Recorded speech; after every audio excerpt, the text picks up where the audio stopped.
வணக்கம் ஃப்ரெண்ட்ஸ். இன்றைக்கி பரணி நட்சத்திரத்தின் தன்மைகள் மற்றும் பரிகார கோவில்கள் பார்ப்போம்.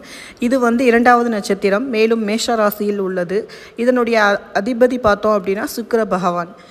இவர்களுடைய குணாதிசயங்கள் இயற்கையாகவே நன்றி உணர்வு கொண்டவர்களாகவும், எதிரிகளை சுலபமாக வெற்றி கொள்ளும் திறன் கொண்டவர்களாகவும், தானம் தர்மம் செய்வதில் வல்லவர்களாகவும், இவர்களுக்கு அதிர்ஷ்ட தேவதையின் அருள் இருப்பதால் தொட்டவையெல்லாம் எளிதில் துளங்கும். மேலும் தங்களுடைய தேவைகளை தாங்களே பூர்த்தி செய்து கொள்ளும் சாமர்த்தியமானவர்கள்.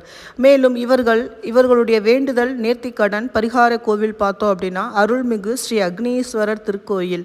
இது எங்கே இருக்குது? இந்த கோவில் உள்ள ஊர் பார்த்தீங்க அப்படின்னா திருநள்ளாடை என்ற ஊரில் நாகப்பட்டினம் மாவட்டத்தில் உள்ளது. இங்கு மூலவர் அக்னீஸ்வரர் மேற்கு நோக்கி அமர்ந்துள்ளார். மேலும் அம்பாள் சுந்தரநாயகி தெற்கு நோக்கி அமர்ந்துள்ளார். இந்த பரணி நட்சத்திரக்காரவங்க இந்த கோவிலில் வாழ்நாளில் ஒரு முறையாவது கண்டிப்பாக போய் அந்த தெய்வங்களை வழிபட்டு வந்தால் மிகவும் சிறப்பு. அதுவும் கார்த்திகை மாதத்தில் வரும் பரணி நட்சத்திரத்தில் அன்று வழிபடுவது மிக மிக சிறப்பு.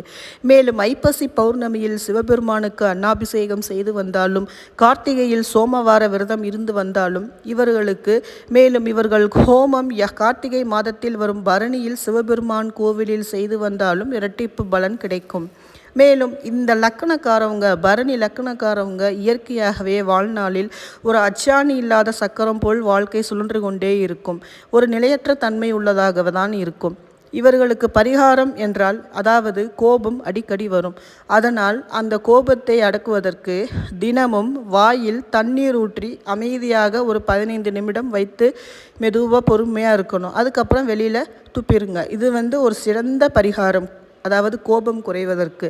மேலும் சுக்கிரன் பலம் குறைந்து இருந்தால் அபிராமி அந்தாதி தினமும் படித்து வந்தால் நல்லது. ஒரு வில்வ மரம் ஒரு கோவிலில் நட்டு வைத்து வளர்த்தால் மிகவும் நல்லது.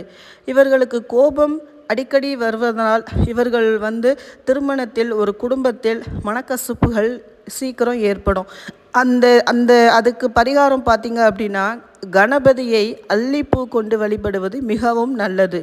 மேலும் திருமணம் தடை, ஒரு கடன் பிரச்சனைகள், இந்த மாதிரி ஒரு பிரச்சனையிலிருந்து வெளியில் வரணும் அப்படின்னா நெய் விளக்கு, விளக்கெண்ணெய் விளக்கு, நல்லெண்ணெய் விளக்கு, இந்த 3 எண்ணெய்களில் தனித்தனியாக தனியாக ஒரு நெய் விளக்கு, தனியாக விளக்கெண்ணெய் விளக்கு, தனியாக நல்லெண்ணெய் விளக்கு ஏற்றி சிவபெருமானை வழிபட்டு வந்தால் மிகவும் உத்தமம். அதுவும் முக்கோண வடிவத்தில் அந்த விளக்குகளை வைத்து வழிபட்டால் மிகவும் நல்லது. அதாவது முடியும் அப்படின்னா 3 தீபம் ஏற்றுங்க, 6 தீபம் ஏற்றுங்க, 18